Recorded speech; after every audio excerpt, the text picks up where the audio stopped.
पिता पुत्र पवित्र आत्मा के नाम पे आमीन आमीन आमीन। ओ पवित्र आत्मा आजा आजा, इस प्रार्थना में आजा। ओ पवित्र आत्मा आजा आजा, हमारे प्रार्थना को शुद्ध कर जा। ओ पवित्र आत्मा आजा आजा, अपने बच्चों को आशीष दे जा। ओ पवित्र आत्मा आजा आजा। धन्यवाद हो हे परमपिता परमेश्वर, धन्यवाद हो प्रभु जी आज के नया दिन के लिए, आज के सुबह के लिए, आज का चमत्कारी प्रार्थना के लिए प्रभु जी, आज के चमत्कारी प्रार्थना के लिए पिता परमेश्वर, आज के नए दिन देने के लिए परमेश्वर मैं आपको धन्यवाद करना चाहता हूं। मैं आपको धन्यवाद करना चाहता हूं प्रभु जी। मेरे प्रार्थना में आइए पिता परमेश्वर, मेरे प्रार्थना में आकर मेरे लोगों को आशीर्वाद दीजिए पिता परमेश्वर, आशीर्वाद दीजिए। उनके मन के मनोकामना को पूरा कीजिए परमेश्वर, उनके मनोकामना को जो मन में सोचते हैं, विचार करते रखते हैं, जो मन में चलता है पिता परमेश्वर, क्योंकि प्रभु आप मन को जानने वाले परमेश्वर हैं, आदि और अंत है, सत्य मार्ग और जीवन है। जहां अंधेरा है वहां प्रकाश है, जहां असंभव है उनको आप, जहां असंभव है वहां आप संभव करते हैं परमेश्वर।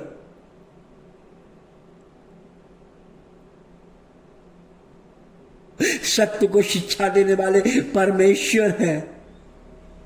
सत्य का शिक्षा कौन दे सकता है? सत्य का शिक्षा परमेश्वर के अलावा कोई नहीं दे सकता है।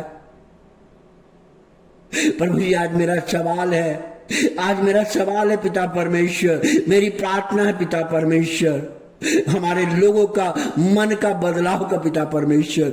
आज पूरा दुनिया प्रभु यीशु मसीह को मानता है और जानता है प्रभु जी, आपने मेरे जीवन को बदला, मेरे परिवार के जीवन को बदला। मैं एक पापी व्यक्ति था पिता परमेश्वर, मेरे जीवन को आपने बदला और शांति दिया परमेश्वर, क्योंकि परमेश्वर में ही शांति है।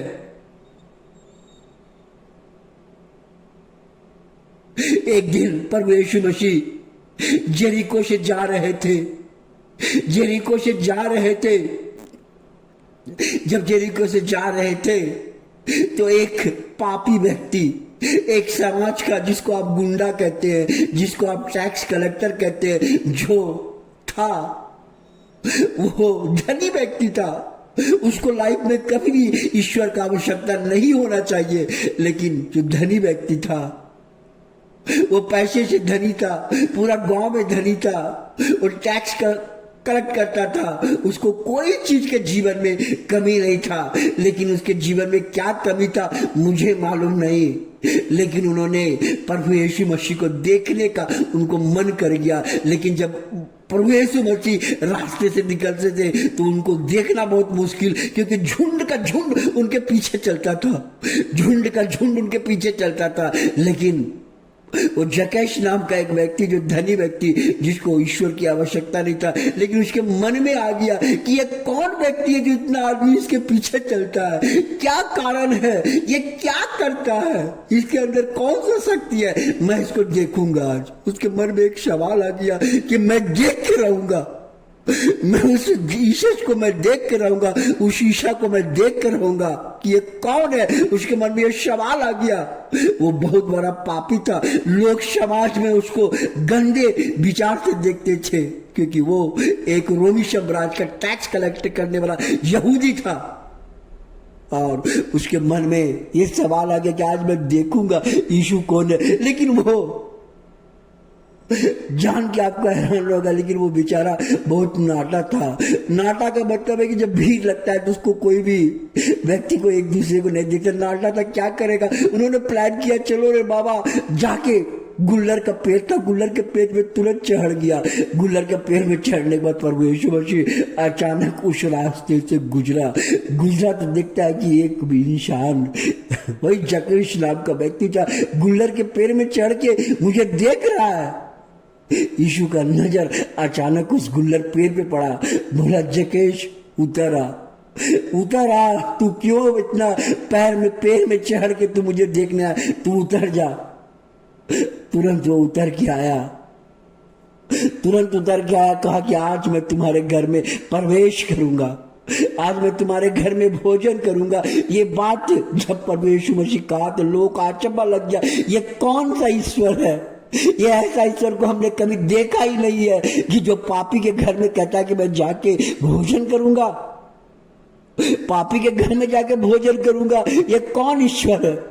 सभी लोग मुनमुनाने लगे, कहने लगे, ये ईश्वर नहीं है यार, ये तो बहुत दिमाग खराब है इसका। ये पापी के घर में खाना खाने जाएगा जिसको हम लोग घृणा की दृष्टि से देखते हैं। लेकिन बोला, आज मैं तुम्हारे घर में आऊंगा। हाँ, उन्होंने घर में गया और उसके साथ भोजन किया। भोजन करने के बाद जैसे ही उसका मन परिवर्तन हो गया, बोला, प्रभु, जकेश कहता है, वो गुल्लर वाला, वो नाटा व्यक्ति कहता, प्रभु, मैं जो भी पाप किया हूँ, मेरे पास बहुत धन है प्रभु, मेरे आत्मा में शांति नहीं है, मैं बेचैन रहता हूँ, धन दौलत कोई काम नहीं आता है। प्रभु, मैं आपका शरण लेना चाहता हूँ, मैं आपके पास रहना चाहता हूँ। बेटा बोला, जाओ, तुम जो भी किया उसको सब पाप क्षमा कर दूंगा। उन्होंने कहा, प्रभु, मैं जितना भी कमाया हूँ मैं उनसे 4 गुना लोगों को दान कर दूंगा परमेश्वर, लेकिन मैं आपके पास आऊंगा। उसी दिन उनका जीवन बदल गया, उनका मन में बदलाव आ गया। और वो व्यक्ति कहा, परमेश्वर जी का, चलो आओ मेरे पीछे आ जाओ। आज वो व्यक्ति बाइबल के संत मत्ती अध्याय को पूरा लिख लिया और वो आज एक दीवाना बन गया परमेश्वर मसीह का। वो धन दौलत, आज सवाल है क्यों उस व्यक्ति को परमेश्वर मसीह की आवश्यकता थी। नहीं, धन दौलत सब कुछ था, लेकिन उसके जीवन में शांति नहीं था, उसके जीवन में बदलाव नहीं था, उसके जीवन में उमंग नहीं था। आज हमारे पास भी धन दौलत हो सकता है, लेकिन अगर शांति पाना चाहते हैं तो हमारी शांति के लिए परमेश्वर मसीह के चरणों में जाना पड़ेगा, तो हमें शांति मिलेगा। क्योंकि शांति सत्य से मिलता है, शांति अच्छे कर्म करने से मिलता है, शांति अच्छे मार्ग में चलने से मिलता है। इसलिए जब उसका जीवन बदल गया, वो परमेश्वर मसीह का चेला बन गया। एक अमीर व्यक्ति, एक धनी व्यक्ति, और परमेश्वर के पास आके एक गरीब का रूप धारण करके उनका सेवा करने लगा। सच्चा सेवा, परमेश्वर कहता है कि सच्चा सेवा नौछावर है, अपने जीवन को त्याग है। आज सवाल आपसे है, क्या आप त्याग करना चाहते हैं? क्या आप वो कंफर्ट जोन से हटना चाहते हैं? परमेश्वर कहता है, आपसे सवाल कहता है, हम लोग का सवाल है, हाँ प्रभु जी, हम आप लोग के चरण में आना चाहते हैं, आपके वचन का पालन करना चाहते हैं। हमारे जीवन को बदलिए, हमारे लोगों के जीवन को बदलिए। धन्यवाद हो पिता परमेश्वर, आज मैं आपके पास आ रहा हूं, हमारे जीवन को बदलिए, हमारे जीवन में आशीष रहे पिता परमेश्वर। जो व्यक्ति जो मन में सोचता है प्रभु, उनके जीवन को बदलाव कीजिए पिता परमेश्वर, शांति दीजिए पिता परमेश्वर। यही मेरी दुआ और प्रार्थना पिता परमेश्वर, आज हमारे लोगों को जकेश के जीवन की तरह बदलिए पिता परमेश्वर। इसलिए आज का शीर्षक है, मन क्यों नहीं बदलेगा? मन बदलेगा परमेश्वर के पास जाने से, शरण में जाने से, उनका आवाज का सुनने से। धन्यवाद पिता परमेश्वर, आज हमारे प्रार्थना में आने के लिए, आशीर्वाद देने के लिए। हालेलुया हालेलुया, आमीन आमीन आमीन।